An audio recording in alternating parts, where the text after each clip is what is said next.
All right, welcome back to Alpaca My Bags. So now in part 2, we're going to talk a little more specifically about immigration.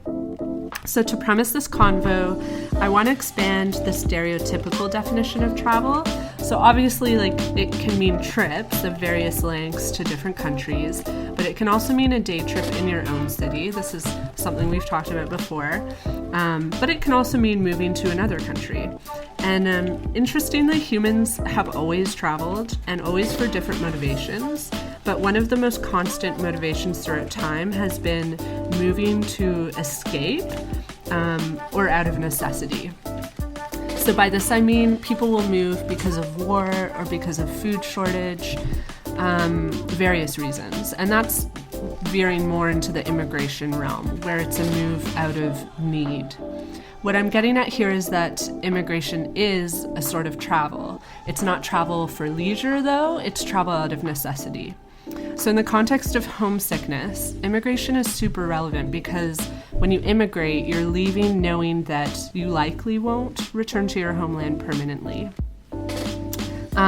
This doesn't really relate to you, though, because as we mentioned before, you weren't sure if you were gonna go back or not, and you didn't move out of necessity. But you are still would you think of yourself as an immigrant? Yeah, I don't know. No, I don't, what is an immigrant then? Yeah, what is an immigrant? And it's something that's, in the language that we use for these things, that's something that's come up for me a lot. When I hear people who are usually, white and from, Europe or North America, be like, oh, I'm an expat. And, this whole expat language. Right. It's just what makes an expat and an immigrant an immigrant? And why the difference in language? And maybe there's just a very straightforward explanation. And if you're listening and you have it, please share, because I don't really know. I would imagine that it would be interesting to talk to someone who does self-identify as an immigrant, because what I'm getting is that you don't, or you're not sure. But I definitely have met people who are yes, absolutely, I'm an immigrant. Mm-hmm, for sure.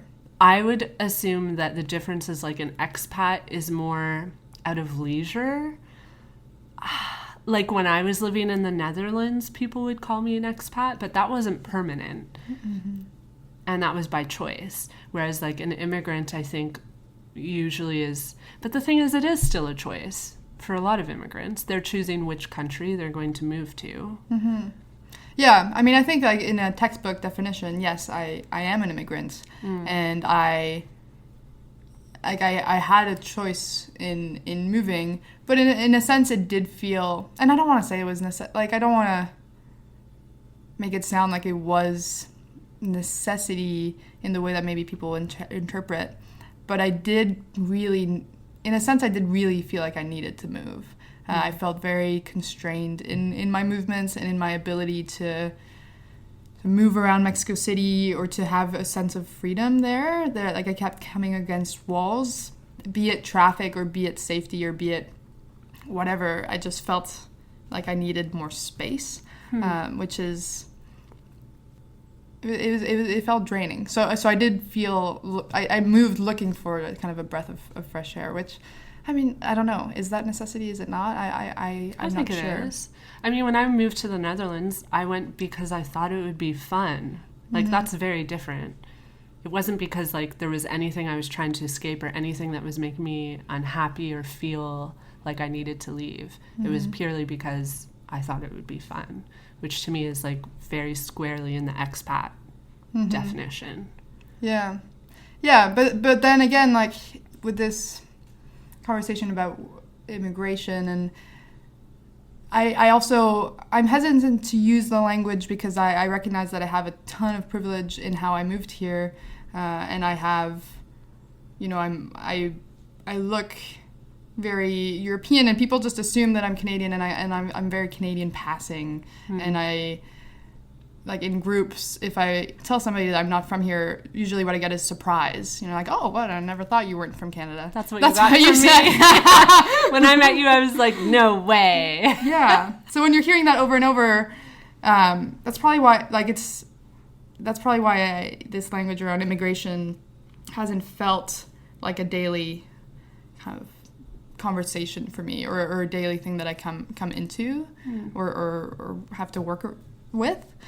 So maybe that's why. Yeah. Yeah. Well, Toronto has a lot of immigrants. So I'm going to throw out some statistics now. So forgive me if I sound like I'm reading, because I am. According to Statistics Canada, the latest data I could get was from 2016 for some reason. But as of 2016, 46% of Toronto residents were immigrants, being defined as immigrants. So that would be interesting to ask StatsCan, like how they define that. And these immigrants are from over 230 different nationalities. Toronto is consistently named as one of the world's most diverse cities. For example, Culture Trip names Toronto as in the world's top 10 most diverse cities, and it notes that over 140 different languages and dialects are spoken within Toronto. And I think my lived experience in Toronto definitely supports this, because half the people I know are either immigrants themselves or like the child of immigrants. And even I myself am a second-generation Canadian. So it's definitely a denominator amongst urban Canadians, but I'm noting urban Canadians because this is not the case. If you leave like Canadian cities, a lot of the like more rural parts of Canada are less diverse. So I'm curious, did you know this about Toronto when you moved here? Or if not, like, well, you've kind of touched on this, but what was it about Toronto that you were like, okay, that's my next city? Mm-hmm. I actually didn't know this, and as soon as I moved here, I noticed like, oh, this is definitely more diverse than Victoria, and then in Montreal in some ways. But it's actually when my mom came to visit for my birthday, which was in September. She came and we were walking down like Yonge Street or something. At one point, she turned to me and she's like, "Did you know that like over 40% of Torontonians are not from, like, weren't born here or whatever?" I don't know like what stats she gave me, and I was just like, "Oh no, I didn't know that." And she's like, "I read it on the plane. Isn't it great?" And so I actually learned it from my mom. And yeah, it is great. But then this brings up this other question, like when we're talking about Canadian identity and what it means to be Canadian. Like I think what's coming to mind for me is just like, yeah, what is that, especially in a city where almost 50% of people are immigrants. And also, I think I think the language I've learned to adopt for myself rather than immigrant is also the language of settler. And yeah, so that's kind of what's come up for me. And this idea of settling on traditional territories of people who've been here for much longer than immigrants or Canadians. And so that's kind of what I've adopted, and also something that's challenged even my understanding of my identity as a Mexican. And what does it mean? You know, my family came from Europe and settled in Mexico, and then yes, I was born there, but does that make me a Mexican, or does that make me a settler in Mexico? And that's not a conversation that's happening there in those terms. This is a very Canadian conversation, but that's kind of what the language I've been using recently, rather than a language of immigration. Absolutely. And I think that younger generations in Canada, especially like in urban Canada, are becoming more cognizant of the fact that like really all of us are settlers. A very small amount of the population is actually native to Canada. So I'm just going to address this because I think a lot of our listeners might not actually know. So yeah, in Canadian cities, we try to acknowledge always that the land here is Aboriginal land, and it has been inhabited by Indigenous people from the beginning. And so as settlers, which you've brought up as the term is we're using, and when we say settlers, we mean we are the people who immigrated here when Canada like became a country and took the land. So now Canadians are recognizing the importance of thanking generations of Aboriginal people who have taken care of this land for thousands of years. For a long time, this wasn't a big part of the Canadian discussion, like in general, but nowadays Canadians are really recognizing that there's been a lot of systemic oppression against Native Aboriginal Canadians, and nowadays when we self-identify ourselves as settlers, that's what we mean, is that like, yes, we're Canadian, but we're this newfound idea of Canadian, which is based on nationhood. Even this idea of any nationality being passport dependent or or the idea of nationhood is one that I've questioned. And at this point, and I may be getting kind of like bigger picture, but there's this really great video / talk that I've seen, which is, who's it by? I think it's Chimamanda Adichie. She's an author. Yeah. And Isn't she Nigerian? She's Nigerian, yeah. And she's written really beautiful books and short stories. My favorite one is called The Thing Around Your Neck. But she also has a talk, I'm pretty sure it's her, I have to double check. But she speaks of like being local to somewhere as opposed to being like from a nation. She speaks to being local to a place, but like very like specific place. So for example, I am local to Mexico City, and I'm local to Paris to some extent, and I'm local to Toronto, but that doesn't mean that I'm Mexican. Like, because the differences actually from somebody from Mexico City and someone from somewhere else in Mexico City are huge. And so what is it that connects those two people? And what is it that connects somebody from, downtown Toronto to somebody, I don't know, like in Regina?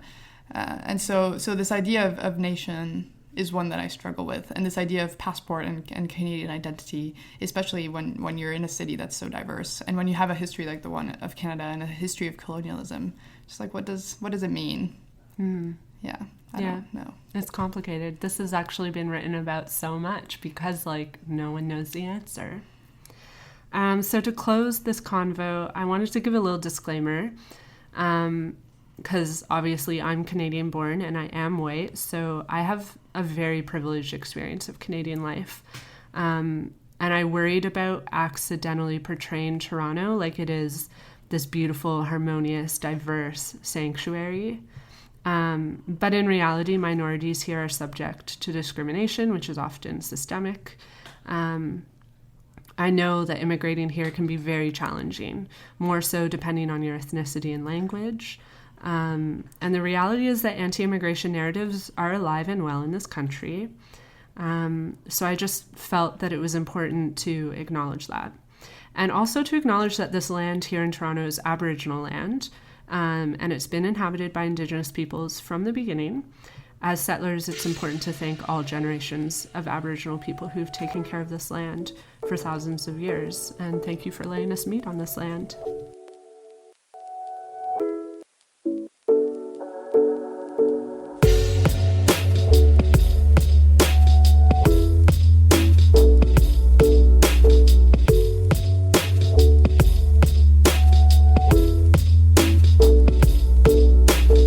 So this is such a treat for me because I am heading to Mexico City in a couple months and I'm so excited. I am going there for Day of the Dead. Ooh, what nice. does this mean? Oh, Can you tell everyone what Day of the Dead is? Day of the Dead is actually my favorite holiday ever. What is it? So it's a holiday. It's interesting because the way Mexico and Mexicans approach death and the way Canadians might approach it is so different. And I have found in kind of North America and Europe to some extent, like death is this very sad, very dark thing, often not really spoken about, often kind of an uncomfortable topic, which I totally understand. Like, having somebody pass away is heartbreaking and is a difficult challenge. But Day of the Dead really provides an invitation to think about death and people who have passed in this vibrant and colorful and warm way, and provides an opportunity for you to remember and honor and share about loved ones who have passed in this very fun way that is just. It's more celebratory. Yeah, it's celebratory, and it's you're not, and it's not like I find like if somebody passes away here, you'll have a funeral maybe where you share stories about them and where they're remembered, and then perhaps like on a yearly anniversary, like then you kind of talk about them, but there's always kind of this sad quality to it, and Day of the Dead offers a chance to remember this person, remember their stories, and remember what they loved, in a more celebratory fashion with people who are around you. And so I just love the quality of the message of it and the depth of it. And yeah, like something to note is just death is very present in Mexican culture just in many ways. And there's this kind of desire to laugh at death or to challenge it or to not be afraid of it. That comes up in very cool ways. And you'll notice when you're there, like the one figure that is very present for Day of the Dead is La Catrina. And so it's this one skull, and she's a very elegant woman. So you'll often see the skull with like this big hat and like maybe a feather on it, and she's all dressed up. And she was actually created by a man who made like political commentary and comics, I guess. Are they called comics? Yeah. Back in, I think, like the 1920s or something like that. And he made her back at a time where inequalities were really starting to run deep through Mexican society. And so there's people getting very rich and people staying poor. And he wrote that as social commentary, saying like, yeah, you may have all this money now and you may, have these riches and have this elegant hat, but in death we are all the same. Oh. And so it's just kind of like a little diss to a little diss. A little diss, yeah. And so like she's something that, yeah, she's someone who will come up a lot and you'll see her a lot around. Cool. I like this concept too. Like, it's attractive to me because I had a friend pass away 3 years ago, and it was very jarring and upsetting. And like, as you said, like here it is a sad thing, which it is. But I have in my travels noticed that like death is treated really differently. And one of the challenges I've found, like since this friend of mine passed away, is that after the initial year, I would say 1 year, you never know when it's okay to talk about that person anymore. Like, I feel this urge sometimes to talk about him with like a friend or a partner, but like it feels uncomfortable. It doesn't feel like it's okay to bring up that person because like it's going to bring up sadness. And Day of the Dead seems like a day that is dedicated to talking about those people every year, remembering them, honoring them, and celebrating them. And because it's dedicated, like, that it's okay to talk about that person. And there's something really beautiful about that, because I found it like really suffocating nowadays to like think about this person and want to talk about them, but feel I'm not invited to. And Day of the Dead is like an invitation in a way. Definitely. Yeah, it's a huge invitation. And even just setting up the altar, like altars are a huge part of Day of the Dead, and they also like are full of symbolism, which I could go into, but where are they set up? In the home? Yeah, they're set up well, it depends. Like some are set up in cemeteries themselves. Some are like more kind of public altars might be set up in offices or in public spaces. For example, my sister works at an organization that deals with journalist safety and freedom of expression. So they will also always create an altar for journalists who have been killed that year or who have been killed generally. And so that's kind of what they do. But then in the home, you would also set one up for like family and loved ones of the home. But when you're doing that, like the idea is to, like, there's different elements that bring up different symbolisms, like candles and like a glass of water and salt and like these kinds of things. But then you also are supposed to like cook a dish that person loved, or put one of their objects down, or like put their favorite drink. And so that just like makes you remember them in this different way. And then you have the photo up and so it's just a way of relating to that person and remembering them, with that joyful closeness and making space for them to still be present, like in your life, which is okay. But a lot of people suppress that here, I find. Yeah. So what should we do on Day of the Dead? That's a tough one. Well, it depends where you are. Like, like smaller places, smaller towns. The Day of the Dead celebration will be, and certain states also, like it's like bigger in certain areas of Mexico. So it depends where you are. But if you're in Mexico City, it's kind of weird, but they've started doing a parade. I read about this, and I read that it was weird because it was started for tourism. Yeah, well, it was started like not even for tourism, but I think like in one of the James Bond movies, which I didn't see, there's a parade for Day of the Dead. Yeah. And this was never a thing. Like, there's never a parade. But then it was in this big Hollywood movie, and all of a sudden it was like, okay, I guess we'll have a parade now on Day of the Dead. So I haven't actually been, because this is like maybe like 2 years old. I think they've had 2. So I haven't been back for that time of year for a while. So maybe check out the parade. Like, it's probably cool. Yeah. Okay. I don't know. Well, we were thinking actually of going to like a neighboring town. Yeah. Just like an hour or 2 outside of Mexico City and just like wandering around and like seeing what we see. Mm-hmm. Yeah. I mean, there's lots of beautiful neighboring towns around Mexico. A lot of them have this denomination that they're called magical towns, like Pueblo Mágico. Mm-hmm. And so yeah, those like, I mean, the ideas behind Pueblo Mágico, I'm not sure like how they decide which ones are magic and which ones are not. I think somebody's told me before that it's whether or not there's like electrical wires or something like that in the town, but I'm not sure. You'll have to fact check that. But there are lots of beautiful towns like day trips away. So what would you tell a tourist to do in Mexico City? Well, first of all, I'm glad that you're going. There's so many direct flights to just like very small beach towns. And so I think Mexico City gets bypassed a lot, which I get. Like, you live in Canada, it's cold, you kind of want to go to the beach. Like, I totally understand. But Mexico City is so amazing.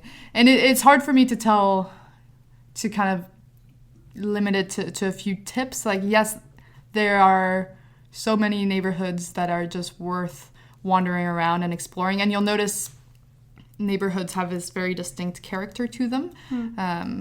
Like, ones that I enjoy spending time in are like, well, the centro, the kind of historical center of it has amazing buildings and architecture and lots of amazing murals that you'd be able to see. A lot of murals by Diego Rivera. So that's definitely a neighborhood to check out. Coyoacán as well, which is where Diego Rivera and Frida Kahlo actually lived, is super cute. You mean Frida Kahlo? Yeah. Is that what I said? Yeah, but in Spanish it's like hard to I was so embarrassed. I'm like, wait, you mean Frida Kahlo, yeah, right? Frida Kahlo. It's like, I can't say it in a Spanish Sorry. Yeah, so they lived in Coyoacán, and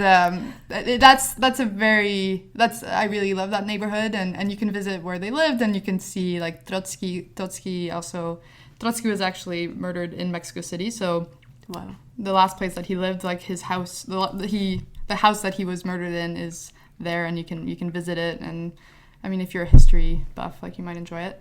There's also neighborhoods like La Roma, which are really nice, and La Condesa as well. But I mean, there's just tons. It's such a huge city, and it's very diverse in its kind of areas. Mm-hmm. Something that people don't know is that Mexico City is one of the places with the most density of museums.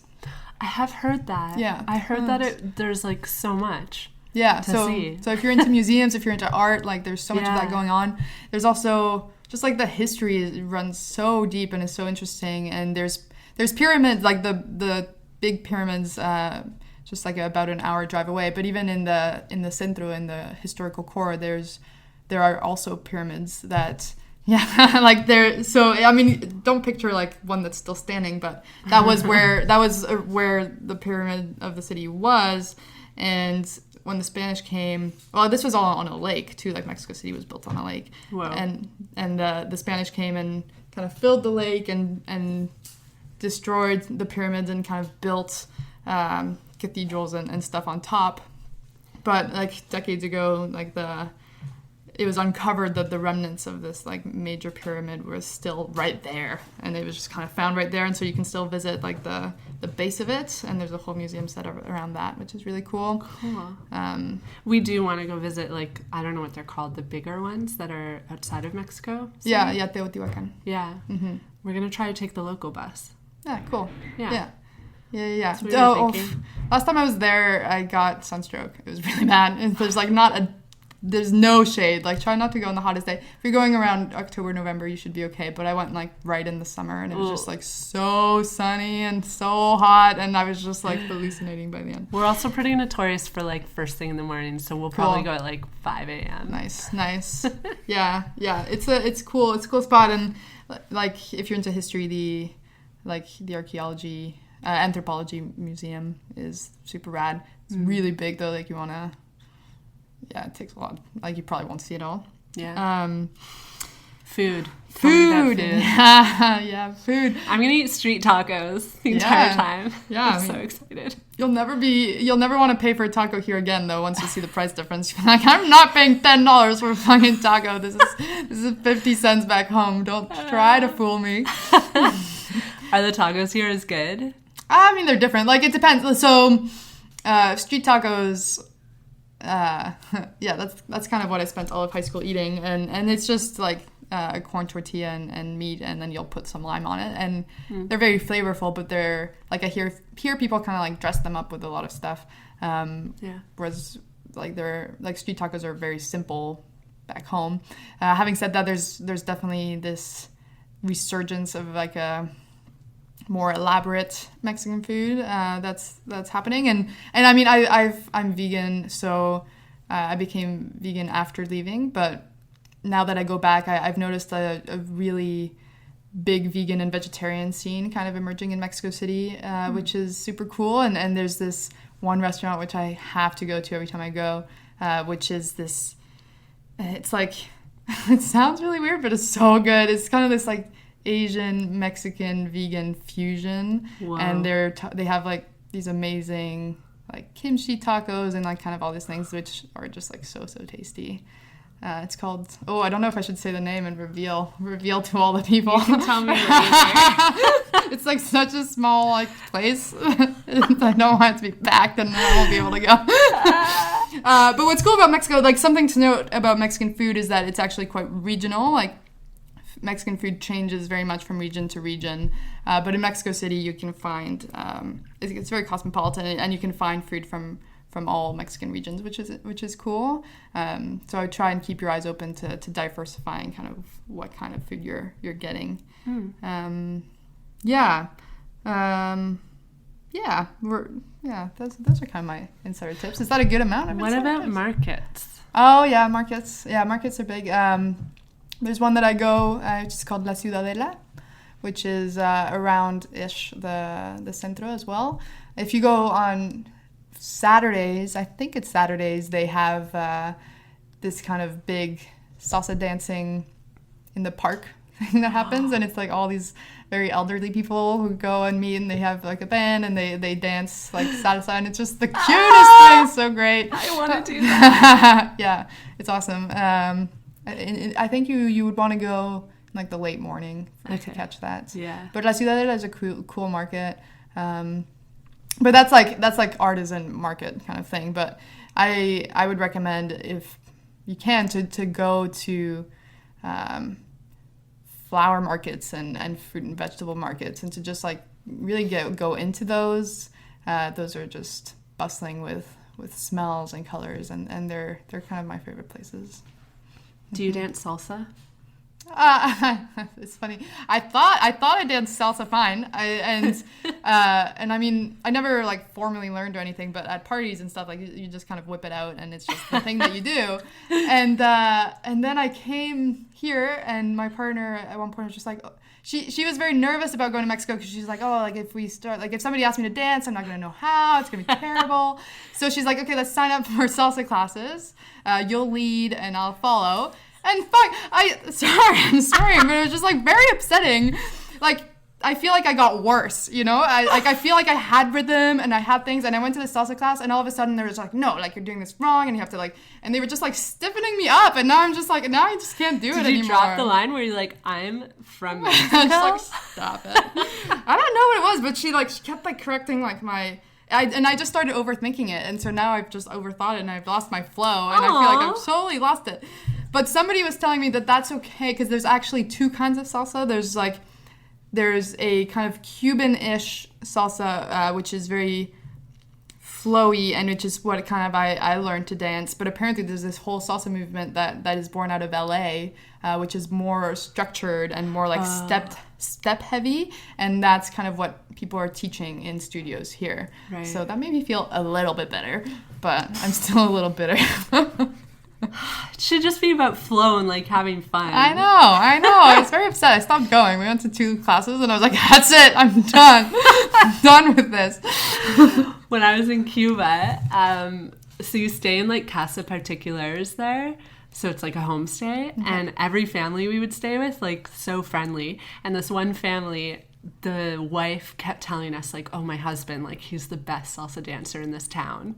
And she kept saying it. So eventually one night, like, we had dinner with them, and we were like, okay, well, like, you have to show us the salsa. Like, you keep saying he's the best salsa dancer. We have to see it. And this guy gets up and is dancing with his wife, and then pulls us up, and we're dancing with them, like, I'm dancing with him, my friend's with his wife, and I was like, wow, like, I can dance salsa, because this guy was, like, he could lead so well that I was just like, I don't even need to do anything, like, No, if you have a I strong probably lead, looked terrible, but I thought I could dance salsa. if you have a strong lead, you don't need anything at all. You'll just, like, stand there, and they'll make you look amazing and feel fabulous for sure. That's awesome. Yeah. Okay, my last question.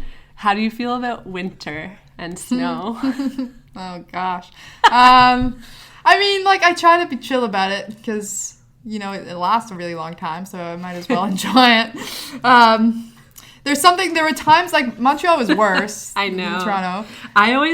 Because I've lived in Montreal as well, I always get really frustrated with people when they're like, I can't go out today in Toronto because there's, like, 2 centimeters of snow, and I'm just like, I went to school every day, and there was, like, 3 feet of snow, and no one believes it. Like, there were days, and like, McGill never gave us a snow day, like, in the years that I was there. There were days, like, the buses weren't moving, and still it was like, no, you're coming into this exam. It's like, how? Tell me how. But I think the only times where I really, really doubted, like, my decision to move here was just, like, the days that were so cold that, like, just, like, your eyelashes were frozen, and, like, your nose hairs are frozen, and just, like, you can't breathe, like, it hurts. You're like, why am I here? This is the worst. But mostly, I think a big thing for me was realizing that I needed multiple sets of clothes. Like, in Mexico City, like, there's seasons aren't really a thing. Like, there's dry season, and then there's rainy season. But even rainy season, like, it rains an hour a day, and, like, it's kind of over. Like, it rains really hard, and it's done. Yeah. And so this idea that I needed more than just Converse, or more than if you, like, I don't know, that you had, like, a summer closet and then a winter closet just blew my mind. It's like, what do you mean you have 2 closets? It's so true. I never even thought about this, but everyone does. Yeah. And there's, like, a day that you're like, oh, I'm bringing out the summer closet. I know. That, when my girlfriend first told me that, I was like, I just laughed. I was like, what do you mean? Like, you're bringing out your summer... I'm wearing my shirts and just layering. What do you mean you're bringing out your summer clothes? What does that mean? And she was just like, oh, no, like, this is a thing. It's a thing we all do. So now it's been 8 years. Do you have a summer and a winter closet? No, I just... That means more shopping. I'm not a big shopper. No, I can't handle it. I mean, you saw me coming in just, like, in my Vans. Like, it's like still icy out there. I'm just, like, committed. All right. Well, thank you so much, Anabelle, for coming on the pod today. I feel like we had a great convo. Nice. Anything you want to share? Tell us about Connection and where people can find it. Ooh, yeah, my plug. So Connection is really, really new.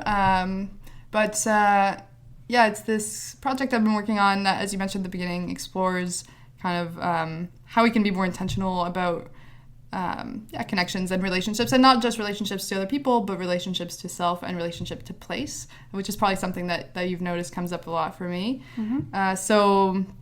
It's based around a video series, so I released the first series on the topic of embodiment, and that's all available online on my website, which is connexiontoday.com, except connection is spelled the French way, so it's CONNEXION. So that's connexiontoday.com, and then on Instagram you can also follow me. It's Connection Today. And we actually have a Kickstarter going right now for the next season, which is going to be bigger and better, and I'm super excited about it. It's on the topic of play, so that will be super fun, and will be coming out sometime around June. So if you want to donate to that, that's amazing. And you can find that also on the website. I'm going to leave all those URLs and Instagram handles in the show notes. Thank you, Katie, our producer. You're great.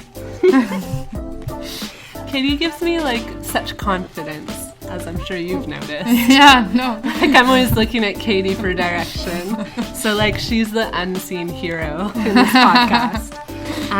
If you'd like to get in touch with us, you can find us on Instagram at alpacamyBagsPod. You can go to our website as well, which is www.alpacamybags.ca. Reach out to us. We love hearing from you guys.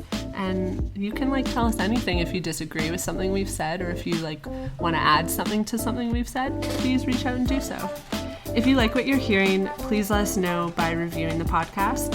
And remember to subscribe while you're at it. Tune in every other Wednesday for more episodes. And I hope you all get to alpaca your bags soon. Until next time.